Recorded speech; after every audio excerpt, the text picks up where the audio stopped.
శరీరానుసారులు శరీరముల మీద మనసు ఉంచుతారు, ఆత్మానుసారులు ఆత్మ విషయముల మీద మనసు ఉంచుతారు. శరీరానుసారమైన మనసు మరణము, ఆత్మానుసారమైన మనసు సమాధానమును జీవమునై ఉన్నది. బాగా వినండి. శరీరానుసారులకి సమాధానం కానీ సంతోషము కానీ ఉంటుందని బైబిల్ మనకి ఎక్కడా చెప్తలేదు.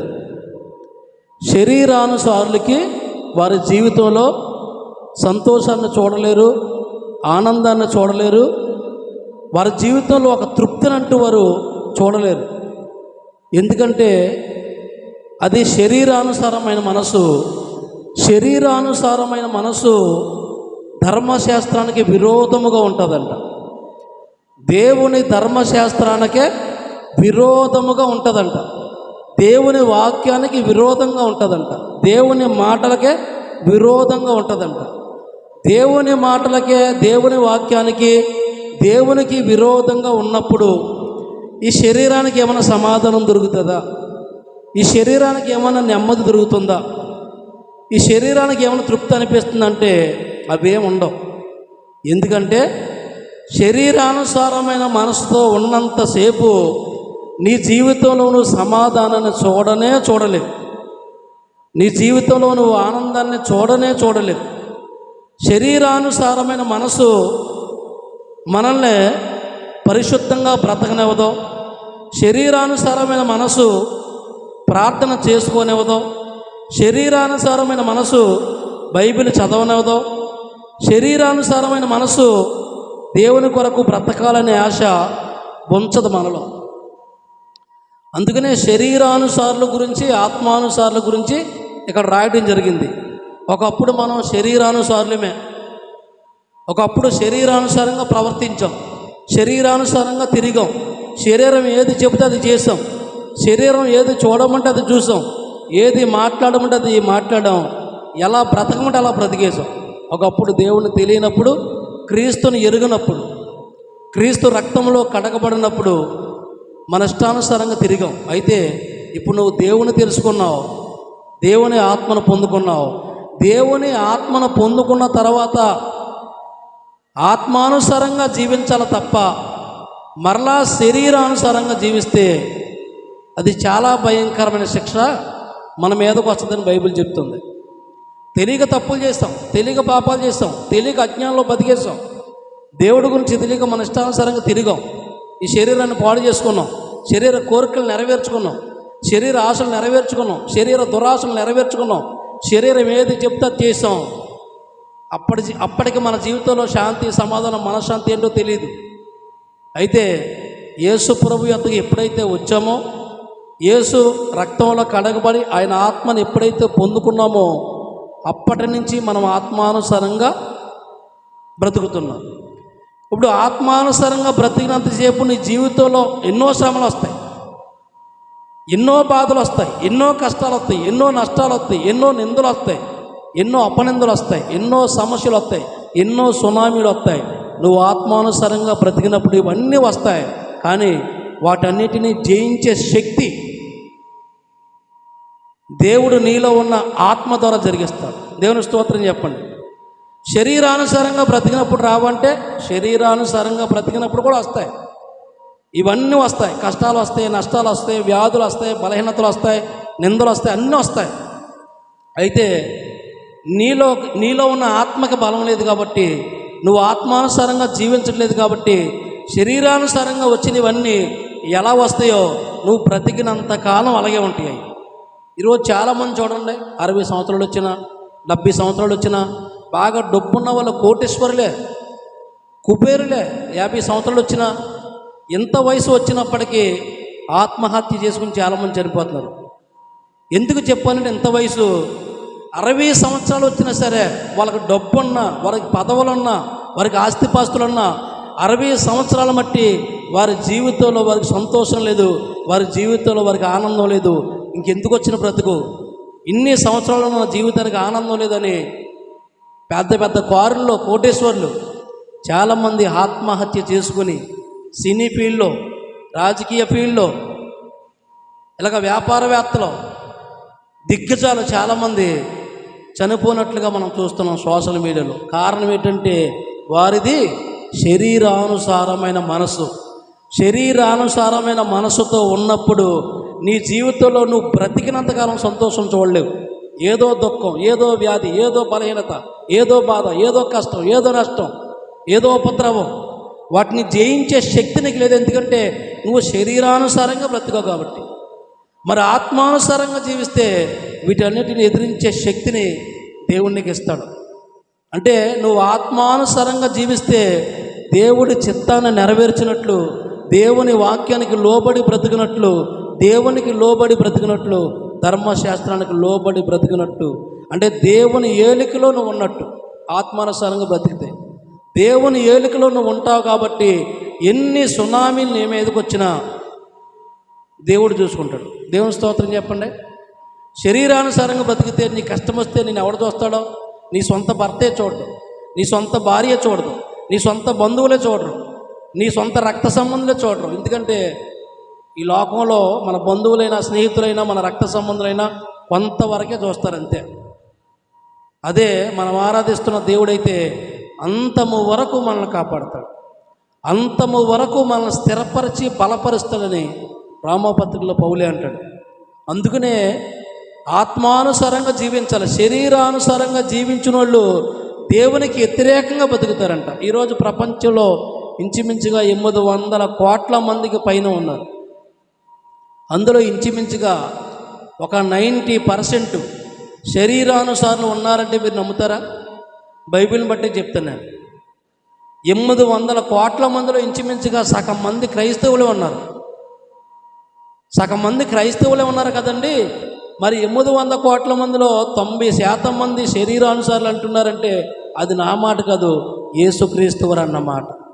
యేసుక్రీస్తు వారు వెనకాల కొన్ని వేల మంది సమూహం వస్తుంటే శిష్యులు అడుగుతారు, బోధకుడా వీళ్ళందరూ నిత్య జీవనానికి వస్తారంటే అప్పుడు యేసుక్రీస్తు వారు ఏమో తెలుసండి, ఇరుకు ద్వారమున ప్రవేశింప పోరాడుడి, నాశనానికి వెళ్ళే మార్గము అది వెడల్పు, ఆ దారి విశాలమై ఉన్నది, అందులో ప్రవేశించేవారు అనేకులు, ఇరుకు మార్గం ఇరుకును సంకుచితముగా ఉంటుంది కాబట్టి దీనిని కనుగొనువారు కొందరే అన్నాడు. అర్థమైంది నీ మాట మీకు? విశాలమైన మార్గంలోకి వెళ్ళే వాళ్ళు అనేకులు అంటే, ఎందుకంటే ఆ దారి విశాలముగా ఉంటుంది, వెడల్పుగా ఉంటుంది, దాంట్లో లిమిట్స్ ఉండవు. ఇది చెయ్యాలి, ఇది చేయకూడదు అని ఏముండదు, మన ఇష్టం. ఏదైనా చేసుకోవచ్చు, ఏదైనా తాగొచ్చు, ఏదైనా తినొచ్చు, ఎలాగైనా బ్రతకొచ్చు, ఎలాగైనా డాన్స్లు వేయచ్చు, ఎలాగైనా తందనాలు ఆడొచ్చు, క్లబ్బులకి వెళ్ళొచ్చు, పబ్బులకి వెళ్ళొచ్చు, ఎక్కడ పడితే అక్కడికి పోవచ్చు. ఎందుకంటే శరీరానుసారులు కాబట్టి. శరీరానుసారులకి విశాలమైన మార్గం కావాలి. శరీరానుసారులకి వారి మార్గం వెడల్పుగా ఉండాలి, ఇరుకుగా ఉంటే పనిచేయదు వాళ్ళకి. అందుకనే విశాలమైన మార్గానికి వెళ్ళే వాళ్ళు అనేక మంది అన్నారు. ఎందుకంటే ఆ దారి వెడల్పు విశాలముగా ఉంటుంది అన్నాడు.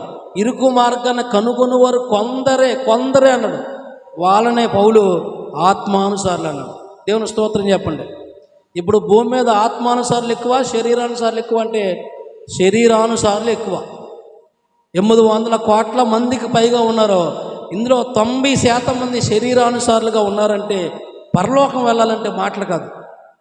పరలోకం వెళ్ళాలంటే అది చాలా మాటలతో కూడిన పని కాదు. పౌలు అంటాడు, దేవుని రాజ్యము మాటలతో కాదు శక్తితో ఉందన్నాడు. దేవుని స్తోత్రం చెప్పండి. దేవుని రాజ్యము మాటలతో కాదు శక్తితో ఉంది. ఆత్మశక్తి కావాలి, ఆత్మబలము కావాలి. పరలోకం వెళ్ళాలంటే, యేసు కొరకు బ్రతకాలంటే, యేసుకు లోబడి బ్రతకాలంటే, వాక్యానుసారంగా జీవించాలంటే ఆత్మబలము కావాలి. ఈరోజు చూడండి, శరీరానుసారులు శరీర విషయముల మీద ఆలోచన చేస్తారంట. తిన్నామా, పడుకున్నామా, లేచామా, ఉద్యోగానికి వెళ్ళామా, లేకపోతే పనికి వెళ్ళామా, 4 రూపాయలు తెచ్చుకున్నామా, తిన్నామా, తాగామా, పడుకున్నామా, ఇదే శరీరానుసారులు. వాళ్ళకు ఒక కంపెనీ ఉంది, పెద్ద కంపెనీ. ఏం కంపెనీ అది? TTT company. చెప్పండి, ప్రపంచంలో ప్రతి గ్రామంలో ఉంటుంది టీటీటీ కంపెనీ. తిన్నామా, పడుకున్నామా టీటీ ఎందుకు వద్దామా? టీ టీ టీ తిన్నామా, తాగామా, తొంగున్నామా. ప్రతి పల్లెటూరులో కూడా, మారుమూల గ్రామాల్లో కూడా ఈ కంపెనీలు విస్తరించేసినాయి బాగా. సాఫ్ట్వేర్ కంపెనీలు తక్కువైపోయినాయి, ఇంజనీరింగ్ చదివిన ఉద్యోగాలు వస్తలేదు. ఈ కంపెనీలు ఎక్కువైపోయినాయి. ఏ కంపెనీ? టీటీటీ. మీ ఇంట్లో ఎంతమంది ఉన్నారు ఆ కంపెనీలో? ఒకసారి ఆలోచించుకోండి. ప్రతి ఇల్లు ఒక టీటీటీ కంపెనీ. తెలుసా మీకు? దేవునికి నిలయం కాదు అది. తిన్నామా, తాగామా, తొంగున్నామా, ఈ మాటలు చెప్తే మరి శరీరానుసార్లకి రగిలిపోతూ ఉంటారు. కోపం ఎక్కువ వాళ్ళకి. అవునా కాదు చెప్పండి? వాళ్ళకి ఏం చెప్పాలంటే, దేవుడు నిన్ను ఆశీర్వదిస్తాడో, దేవుడు నిన్ను దీవిస్తాడో, నీ కుటుంబాన్ని ఆశీర్వదిస్తాడో, నీ పిల్లలకు ఉద్యోగాలు వచ్చేస్తాయి, దేవుడు నీ గురించి మాట్లాడుతున్నాడో, మీ ఇల్లు నా కళ్ళలో చూపించాడు, నీకు ఉద్యోగం వచ్చిందంట.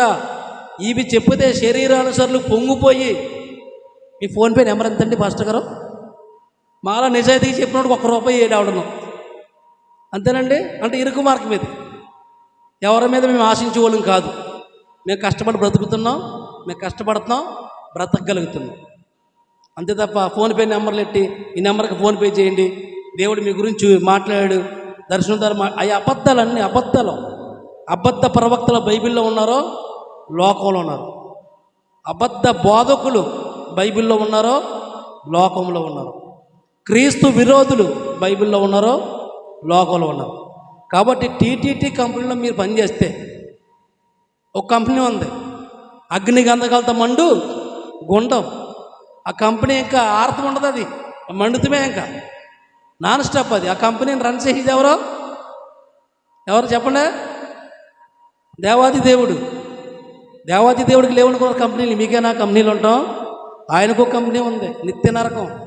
దాన్ని అలా రన్ చేస్తూ ఉంటాడు. ఎప్పుడు ఆరిపోదు అది, అగ్ని ఆరదో, పురుగు చావదో. మీరే కంపెనీలు స్థాపించడం కాదు, కంపెనీలో పనిచేయడం మీరే కాదు, ఆయన కంపెనీలు స్థాపించడం తెలుసు, ఆయనకే పని చేయడం తెలుసు. మీకంటే బాగా పనిచేస్తాడు. తినటం, తాగటం, తొంగోవటం.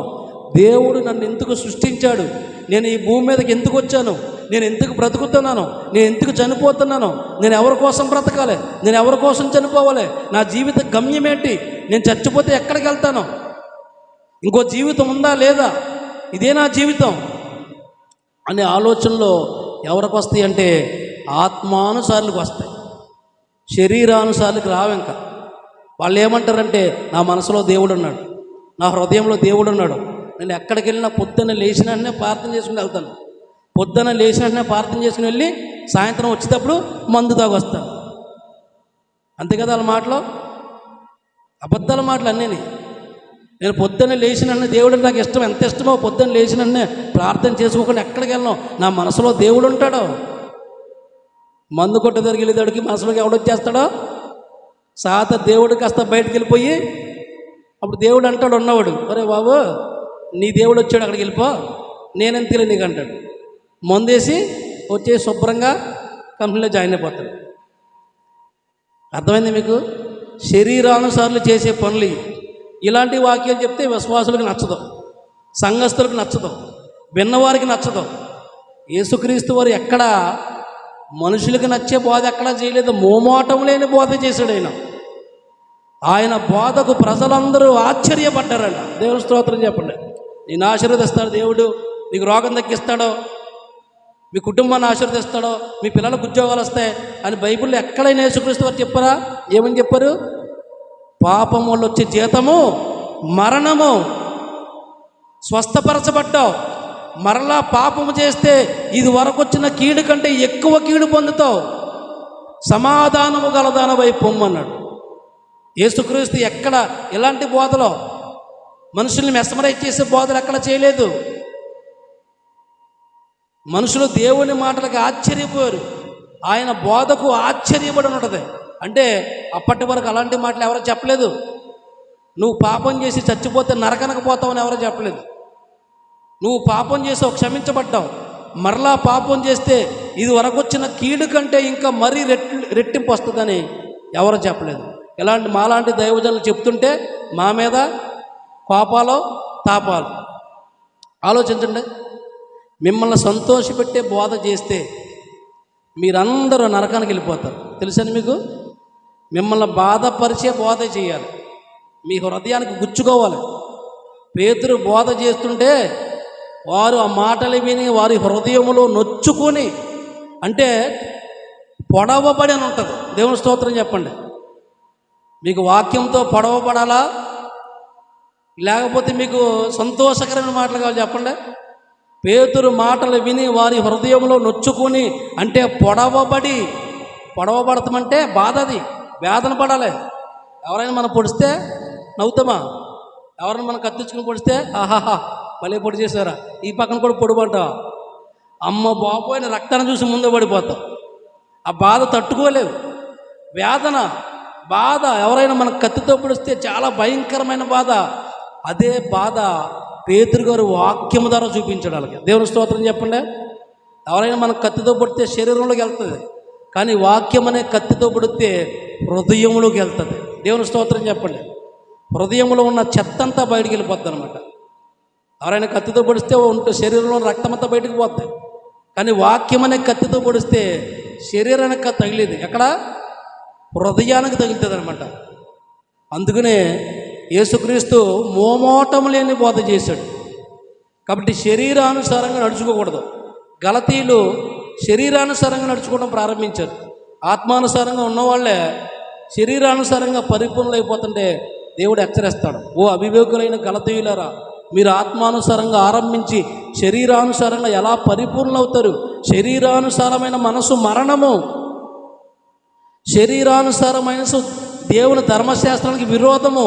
శరీరానుసారమైన మనసుతో ఉన్నవాడు వాడికి బ్రతికినంతకాలం తన జీవితంలో సంతోషాన్ని కనుగొనలేడు, తన జీవితంలో శాంతిని చూడలేడు, తన జీవితంలో సమాధానాన్ని చూడలేడు. ఆఖరికి శరీరానుసారమైన మనసుతో ఉన్నవాడు తనకు తానే హాని చేసుకుంటాడు. అందుకని శరీరానుసారమైన మనసు మరణమనుంది. ఆలోచించండి ఒకసారి. శరీరానుసారులు శరీరముల మీద మనసు ఉంచుతారంట. అంటే ప్రార్థన చేయటం ఉండదు వాళ్ళకి, బైబిల్ చదువుకోవడం ఉండదు, ఇంకా యేసుని నమ్మటం ఉండదు, ప్రార్థనకి వెళ్తాం ఉండదు, దేవుని కొరకు బ్రతకాలని ఉండదు, దేవుని కొరకు జీవించాలని ఉండదు. భయంకరమైన రాబో ఉగ్రత దినాల్లో నా కుటుంబం ఎలా తప్పించబడాలి, ఎలా తప్పించుకోవాలి, నా పిల్లలు నా భార్యను ఎలా రక్షించుకోవాలని భర్తకు ఉండదు, నా భర్తను నా పిల్లల్ని ఎలా రక్షించుకోవాలని భార్యకు ఉండదు. డబ్బులు ఉన్నాయి కాబట్టి శుభ్రంగా తింటారు, శుభ్రంగా బ్రతుకుతారు, మంచిది. అలాగే బతకమని బైబిల్ చెప్తుంది. కానీ తినటం కోసమే బ్రతకూడదని బైబిల్ చెప్తుంది. తినటం కోసమే బ్రతకూడదు. శరీరానుసారులు తినటం కోసమే బ్రతుకుతారు. ఎందుకంటే వారికి దేవుడు అవసరం లేదు, వారికి దేవుడితో పని లేదు. ఏదన్నా కష్టం వచ్చిందనుకో అప్పుడు కావాలి దేవుడు వాళ్ళకి, అప్పుడు కావాలి మా కోసం ప్రార్థన చేయండి, మా అమ్మాయికి ఉద్యోగం కోసం ప్రార్థన చేయండి, మాకు ఈ వ్యాధి బలహీనత ప్రార్థన చేయండి, నాకు ఈ రోగం ప్రార్థన చేయండి. రోగం వచ్చినప్పుడు బలహీనత వచ్చినప్పుడు ప్రార్థన ఏంటి? అంతకుముందు ఏమైంది ఆ భక్తి? వాళ్ళని ఏమన్నారంటే వేషధారులు అన్నాడు దేవుడు. వేషధారులు అంటే కష్టం వచ్చినప్పుడేమో దేవుడు, కష్టం లేనప్పుడేమో లోకం.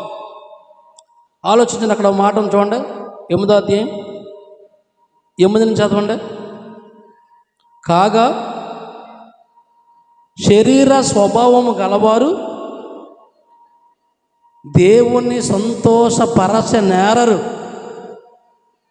దేవుని ఆత్మ మీలో నివసించి ఉన్న యెడల మీరు ఆత్మ స్వభావము గలవారే కానీ శరీర స్వభావము గలవారు కారు. ఎవడైనను క్రీస్తు ఆత్మ లేనివాడైతే వాడు ఆయన వాడు కాడు. చూడండి తర్వాత వాక్యం, తర్వాత వచనం చదువుతారు కానీ, క్రీస్తు ఆత్మ నీలో లేకపోతే నువ్వు క్రీస్తు వాడవు కాదు, క్రీస్తు దానవు కావు.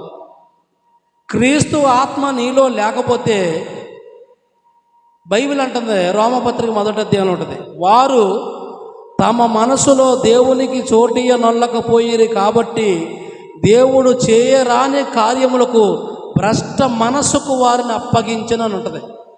ఎన్నిసార్లు చదువుకున్న మాట నేను, మీకు అర్థమైంది? మీకు ఎవడైనానో క్రీస్తు ఆత్మ లేనివాడైతే వాడు ఆయన వాడు కాదు. మరి ఎవరు వారు? మరి ఎవరికి సంబంధించిన వాడు అంటే దయ్యానికి సంబంధించిన వాడు, సాతానికి సంబంధించిన వాడు. అర్థమైంది మీకు? ఇప్పుడు దయ్యానికి సంబంధించిన వాడు, సాతానికి సంబంధించిన వాడు ఏం చేస్తాడంటే భ్రష్ట కార్యాలు చేస్తాడు, అసహ్యమైన కార్యాలు చేస్తాడు, పనికిమాల పనులు చేస్తాడు, పనికిమాల ఆలోచనలు కలిగి జీవిస్తాడు. అందుకనే వారు సాతాను సంబంధులు కాబట్టి ఎన్నిసార్లు చెప్పినా పరిశుద్ధంగా బ్రతకరు. చెప్తారులే చెప్పిన దేవుడు యెషయా 65:2 ఏమన్నాడు? లోబడి నల్లని ప్రజల వైపు దినమంతా నా చేతులు చాపుతానన్నాడు. రోమ 10:21 ఏమన్నాడు? అవిధేయుల ఎదురాడు ప్రజలకు దినమంతా నా చేతులు చాపుతున్నానన్నాడు. మత్తయి సువార్త 11:28 ఏమన్నాడు? ప్రయాసపడి భారము మోసుకునుచున్న సమస్త జనులారా నా యొద్దకు రండి, నేను మీకు విశ్రాంతినిస్తానన్నాడు. ఇలాగ బైబిల్ అంతా చదివితే దేవుడు రమ్మంటున్నాడు, పిలుస్తున్నాడు, గద్దిస్తున్నాడు, హెచ్చరిస్తున్నాడు, ప్రేమపూర్వకంగా చెప్తున్నాడు. వినకపోతే బాగా వినాలి మాట. వినకపోతే దేవుడు నీకు చెప్పి నువ్వు పాస్టర్ అయినా, నువ్వు పాస్టరమైనా, నువ్వు విశ్వాసమైనా, నువ్వు ఎవరిపైనా సరే యేసుప్రభుని నమ్ముకున్నప్పుడు యేసుప్రభు నీకు చెప్తున్నప్పుడు నువ్వు వింటాలేదనుకో చెప్పి వదిలిపెట్టాడు దేవుడు. ఈ విషయం చాలామందికి తెలియదు. ఎన్నిసార్లు అమ్మ బూతులు ఆడొద్దంటే ఆడతానంటాం, బాబు చెడ్డ చూపులు చూడొద్దంటే చూస్తానంటాం, చెడు ఆలోచనలు కలిగి జీవించొద్దంటే జీవిస్తానంటాం, ఇవన్నీ చేస్తానంటావు వినో. ఒక పక్కన దేవుడు వాక్యం ద్వారా మాట్లాడతాడు, సెల్ ఫోన్లో దైవజనుడు వాక్యం ద్వారా మాట్లాడుతున్నాడు, యూట్యూబ్లో వాక్యం ద్వారా మాట్లాడుతున్నాడు, ఇన్స్టాగ్రామ్లో, ఫేస్బుక్లో, ఇతర మాధ్యమాల్లో అనేక మంది సేవకులు నువ్వు పెట్టినన్ని నీతో మాట్లాడుతున్నారంటే సేవకులు మాట్లాడతాం కాదు, దేవుడే వారి ద్వారా నీతో మాట్లాడుతున్నాడు. ఎంతమంది సేవకులు మాట్లాడాలి నీ గురించి? ఎన్ని వాక్యాలు చెప్పించుకుంటావు, ఎన్ని మాటలు చెప్పించుకుంటావు, ఎంతమందిని గద్దించాలి నీ కోసం? ఇలా దేవుడు చెప్పి వదిలేస్తాడేమో దేవుడు అనుకుంటారు. వదలడం ఏం చేస్తాడు? మా అయితే నరకంలో పడేస్తాడా అంటారు చాలామంది. అది తర్వాత విషయం, దానికంటే ముందు విషయం చాలామందికి తెలియదు. చెప్తాను, బాగా వినండి, మీరు చాలా జాగ్రత్తగా ఉండాలి. మీ దేవుడు మిమ్మల్ని కూడా చాలాసార్లు ప్రతిరోజు హెచ్చరిస్తున్నాడు. అమ్మా ఎందుకు వచ్చిన సీరియల్ని కది, అయ్యా ఎందుకు వచ్చిన సినిమాల్ని కయ్యి, అయ్యా అమ్మ ఎందుకు వచ్చిన పనులు అయ్యి మానే పనికిమాలి సీరియల్స్ ఎందుకు, టైం వేస్ట్, ఆ సినిమాలు ఎందుకు మానేయి, పనికిమాలి ఆ జబర్దస్త్ పోకులను ఎందుకు మానే అని మీ మనస్సాక్షి మీకు చెప్తుందంటే మీలో ఉన్న ఆత్మ మీతో మాట్లాడుతున్నాడని అర్థం. దేవుని స్తోత్రం చెప్పండి.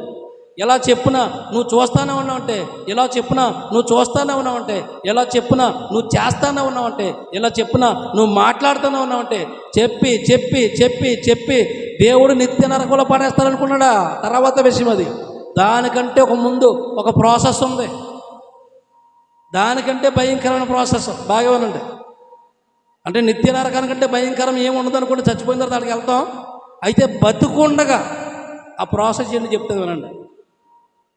వారు ఎన్నిసార్లు చెప్పినా తమ మనసులో దేవునికి చోటియ్యలేదు కాబట్టి దేవుడు చేయరాని కార్యములకు భ్రష్ట మనసుకు వారిని అప్పగించాడంటే సాతానికి అప్పగిస్తాడంట. తెలిసే విషయం మీకు? ఎప్పుడైనా విన్నారా? ప్రభు మేము ఎప్పటి నుంచో ప్రార్థన చేసుకుంటున్నాం, మేము ఎప్పటి నుంచో ప్రార్థనకు వస్తున్నాం, మేము కానుకలు మానం, మేము దశమ భాగాలు మానం, మేము ఉపవాస ప్రార్థనలు మానం. నువ్వెన్ని చేసినా దేవుడి మాట వినకుండా ఇవన్నీ చేసిన వ్యర్థం. కాబట్టి దేవుడు ఏం చేస్తాడంటే నిన్ను భ్రష్ట మనసు కంటే సాతానికి అప్పగిస్తాడంట. అసలు సాతాను చెరలో ఉంటే మన జీవితాలు బాగోలేవని దేవుని దగ్గరికి వచ్చాం. దేవుని స్తోత్రం చెప్పండి. వాడు మనల్ని నాశనం చేస్తాడు, వాడు చేయరాని కార్యాలు చేయిస్తాడు, భయంకరంగా మనల్ని బాధలు పెడతా ఉంటాడు సాతాను. అందులోంచి మనం ఇందులోకి వచ్చాం. వాడు ఎంత హింసకుడో, వాడెంత భయంకరుడో బైబిల్ బాగా చదివితే మీకు అర్థమవుతుంది.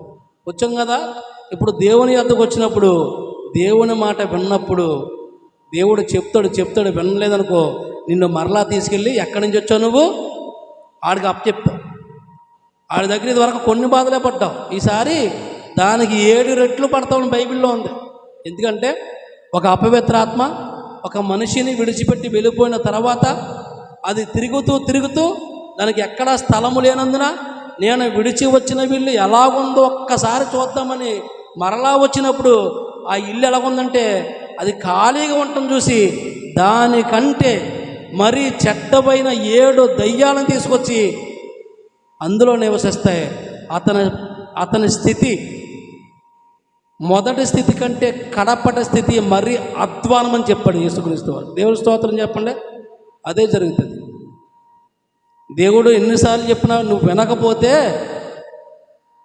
నీకు ఉన్న సమస్యలు రెట్టింపు అయిపోతాయి, 7 రెట్లు రెట్టింపు అవుతాయి. ఇంకా నరకం చూడక్కర్లేదు నువ్వు, భూమి మీద నరకం. అందుకనే చాలామంది కోటేశ్వర్లు సహితం, డబ్బున్న వాళ్ళు సహితం ఈరోజు ఆత్మహత్యలు చేసుకున్నారు. కారణం ఏంటంటే వారి జీవితంలో ప్రశాంతత లేదు. డబ్బు ఉంది, వారి జీవితంలో మనశ్శాంతి లేదు. లగ్జరీ కార్లు ఉన్నాయి, వారి జీవితంలో ఆరోగ్యం లేదు, ఆస్తిపాస్తులు ఉన్నాయి. కారణం ఏంటంటే శరీర స్వభావం కలిగిన వారు, శరీరానుసారులు శరీర స్వభావం కలిగి జీవిస్తారు. ఎందుకంటే వారిని పౌలు ఏమన్నా అంటే ప్రకృతి సంబంధులు అన్నాడు. 1 కొరింథీ పత్రిక 2:14 అదే అన్నాడు. ప్రకృతి సంబంధులు దేవుని ఆత్మ విషయములను అంగీకరింపరు, అవి అతనికి వెర్రితనముగా కనపడతాయి అన్నాడు. ఇప్పుడు నేను చెప్పే మాటలో చాలామందికి శరీరానుసారికి ఎలా ఉంటాయి అంటే వెర్రితనం కనపడతాయి. పీటర్ చెప్పాడులే వెర్రి మాటలు, చెప్పాడులే పీటర్ వెర్రి మాటలు. ఆడికి ఏం తెలుసు, ఆడికి పెద్ద జ్ఞానం ఏముంది అనుకుంటారు. లోక జ్ఞానాన్ని తల్ల కిందలు చేసేదే బైబిల్ జ్ఞానం. దేవుని స్తోత్రం చెప్పండి. అందుకని అపోస్తలులను చూసి ఏమన్నారో, యేసుక్రీస్తు శిష్యులను చేసి ఏమన్నారో, ప్రపంచాన్ని తల్ల క్రిందులు చేయవారు వచ్చారన్నాడు. వాళ్ళు ఏం చదువుకోలేదు, పండితులు కదా, వాళ్ళు పామరులు, అయినా ప్రపంచాన్ని తల్ల క్రిందులు చేసేవారు వచ్చారన్నాడు. లోక జ్ఞానం దేవుని జ్ఞానం ముందు మోకరించవలసిందే. దేవుని స్తోత్రం చెప్పండి. అందుకనే దీన్ని మించిన జ్ఞానం లేదు. ఈ బైబిల్ జ్ఞానం ఏంటంటే నువ్వు చచ్చిపోతే పరలోకం వెళ్తావు దీన్ని అనుసరిస్తే. నీ లోకంలో ఎంత జ్ఞానం సంపాదించుకున్నా చచ్చి నరకానికి పోతావు. ఎంత డబ్బు సంపాదించుకున్నా, ఎంత ఆస్తిపాస్తులు సంపాదించుకున్నా, ఎన్ని పదవులు సంపాదించుకున్నా, ఎంత అధికారం సంపాదించుకున్నా, దేవుని వాక్యాన్ని సంపాదించుకోకపోతే అగ్ని గంధకాలతో మండు కుండములో నిత్య నరకంలోకి వెళ్ళిపోతావు. కొన్ని లక్షల కోటాను కోట్ల సంవత్సరాలు యాతన పడతావు. కాబట్టి జ్ఞానులు ఎవరో? బైబిల్ చదివి బైబిల్ ప్రకారం నడిచిన వాళ్ళే జ్ఞానులు. కాబట్టి ఆలోచించండి. చేయరాని కార్యములకు భ్రష్ట మనసుకు సాతానికి నిన్ను అప్పగిస్తే నీ మొదటి స్థితి కంటే నీ కడపటి స్థితి మరీ అధ్వానంగా ఉంటుంది. అప్పుడు ఇంకా ఎందుకు వచ్చిన బతికిది, చచ్చిపోదాం అనిపించి నీకు నువ్వు చచ్చిపోతావు అనమాట. సాతాను ప్రేరణ లాంటిది. యోధయేసుకుని ఎలా చచ్చిపోయాడు చెప్పండి? తనకు తాను చచ్చిపోయాడు, ఎవరో చంపలేదు. దేవుడు కూడా నన్ను ఇలా చేస్తావా అని చెప్పించలేదు, తనకు తాను చచ్చిపోయాడు. ఎందుకంటే ఎన్నోసార్లు యేసుక్రీస్తు వారు చెప్పాడు, వినలేదు. ఏం చేశాడంటే భ్రష్ట మనసుకు సాతానుగా అప్పగించేశాడు. అని ఇష్టం చూసుకో అన్నాడు. సాతానుడు ఇంకా చెలరేగిపోయి యోధయేసుకుని చంపేశాడు. దాన్ని బట్టి అర్థం చేసుకోండి. సాతానికి కానీ అప్పగించబడ్డామా ఇంకా మనం ఆత్మీయంగా బలపడాలంటే బలపడలేం, దేవుని కొరకు బ్రతకలేం. ఆ పరిస్థితి కానీ మన జీవితంలో వచ్చిందంటే మన బ్రతుకులు ఇంకా అనవసరం. బాగా అర్థం చేసుకోండి. ఎందుకంటే ఈ విషయం గురించి దేవుడికి నాకు చాలాసార్లు జరిగిన సంభాషణ. అందుకనే భయపడ్డాను కాబట్టి మీకు చెప్తున్నాను.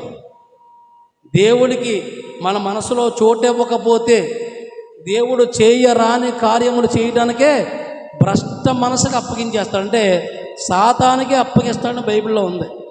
ఇప్పుడు సాతానికి దేవుడు ఎంతమందిని అప్పగించాడు?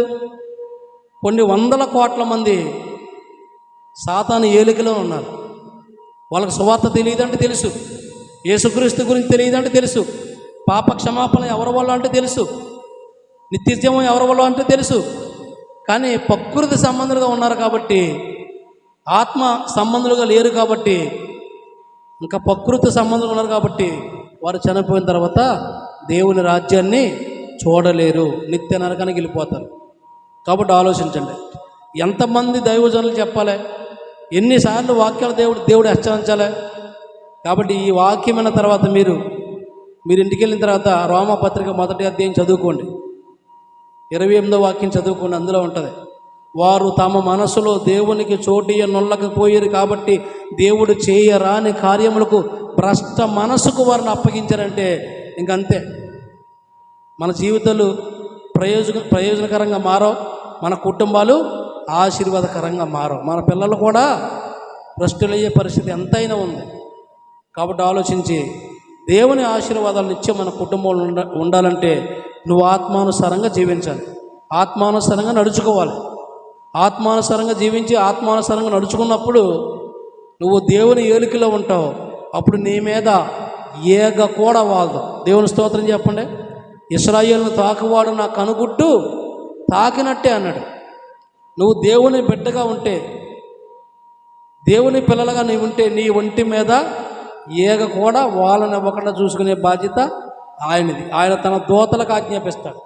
యెహోవా యందు భయభక్తులు గల వారి చుట్టూ ఆయన దూత కావలిండి వారిని రక్షిస్తాడు. నీ చుట్టూ దేవుని దూత ఉంటుంది, ప్రొటెక్షన్ ఉంటుంది. ఈ లోకంలో ఏ శక్తులను కదిలించలేవు. నీ ఒంటి మీద ఏగ కూడా వాళ్ళదనమాట. కాబట్టి అంత శక్తివంతమైంది బైబిల్ వాక్యం. అలాంటి పవర్ఫుల్ వాక్యాన్ని మనలో పెట్టుకుంటే ఈ లోకంలో ఏ శక్తులు మన మీద పనిచేయవు. దేవుడి మాటలు మనలో ఉంటే బైబిల్లో ఉంటుంది. యోహాను పత్రికలో అంటాడు యోహాను, మీలో ఉన్నవాడు ఈ లోకంలో ఉన్నవాని కంటే గొప్పవాడు కాబట్టి మీరు వారిని జయించారన్నాడు. ఈ లోకంలో ఉన్నవాడు ఒకడున్నాడు, సాతాను. వాడికంటే గొప్పవాడు మన దేవుడు. మన దేవుడు మనలో ఉంటే మనం వాడిని జయించగలం. ఈ మాటలు దేవుడు దీవించి ఆశీర్వదించునుగాక. ఆమేన్.